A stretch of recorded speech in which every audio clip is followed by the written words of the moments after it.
Ah, the Olympic Games. Great, aren't they? But do you know where the story begins?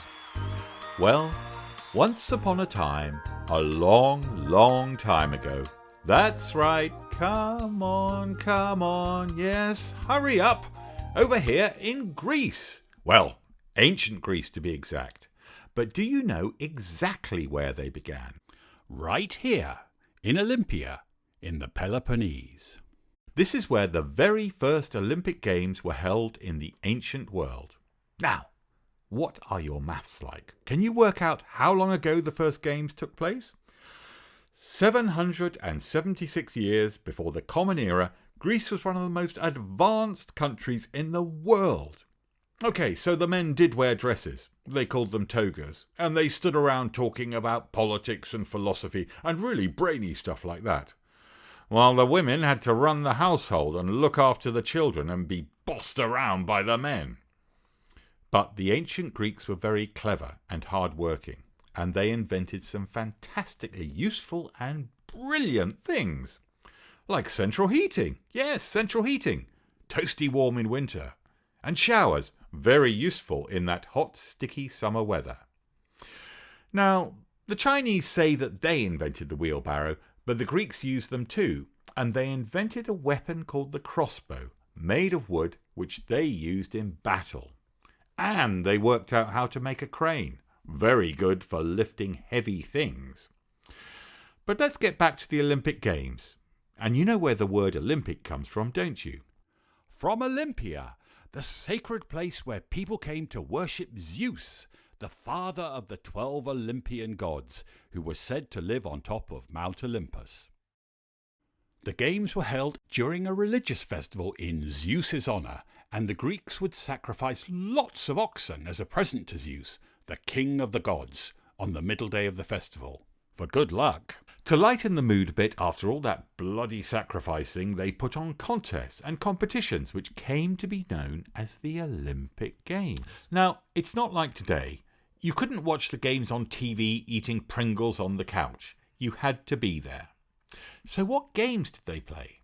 This is a statue of a Greek sportsman called Discobolus by the ancient Greek sculptor Myros. You might have tried throwing discus yourself, and if you have, you'd be doing exactly what the Greeks did all those years ago at Mount Olympus. Except they weren't wearing Nike or Puma gear. The ancient Greeks competed in the nude. Oh, yes, they did. But why? Well, the weather is pretty hot in Greece, and also because the Olympic Games celebrated the achievements of the human body, and the athletes used olive oil to keep the skin smooth and make their bodies look sleek and muscly. And who could compete in these games? No women, I'm afraid. They were busy looking after the children, of course. You had to be a free man and not a slave, and you had to be able to speak Greek. What sports did they play?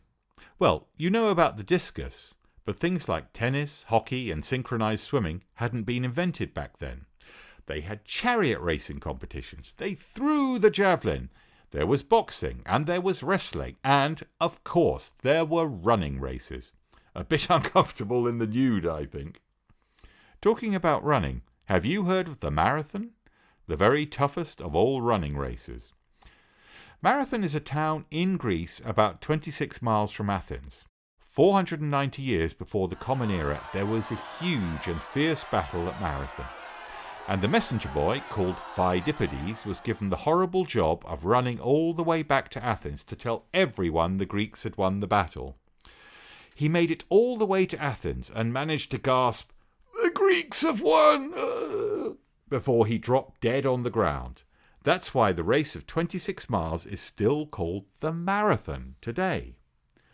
It must have been a dramatic moment because it's caught the imagination of painters throughout history. Look at this picture. Phidippides is exhausted. Here's an ancient Greek sportsman looking at his calendar and wondering when the next Olympics will be. Back then, they decided to hold these games once every 4 years. This 4-year period was known by Greeks as an Olympiad. They used it in their diaries and calendars to measure time. So the Olympic Games were held for over 1,000 years in ancient Greece until Emperor Theodosius put a stop to them. Why? because they weren't Christian, and he wanted to make Christianity the big thing. So in 393 AD, they stopped.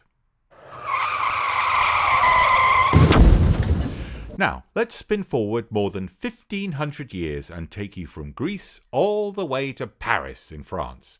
Let's meet the hero of our story, Baron Pierre de Coubertin.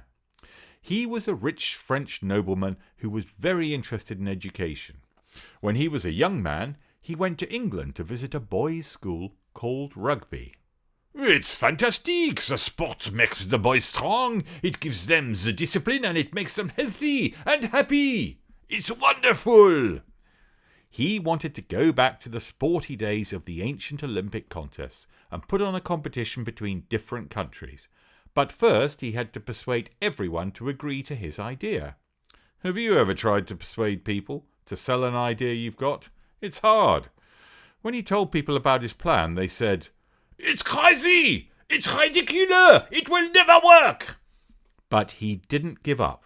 And in 1896, more than 1,500 years after the last ancient Greek games, the first modern Olympic Games was held back in Greece, the country that invented the whole idea. Have you got any idea why the Olympic symbol looks like this?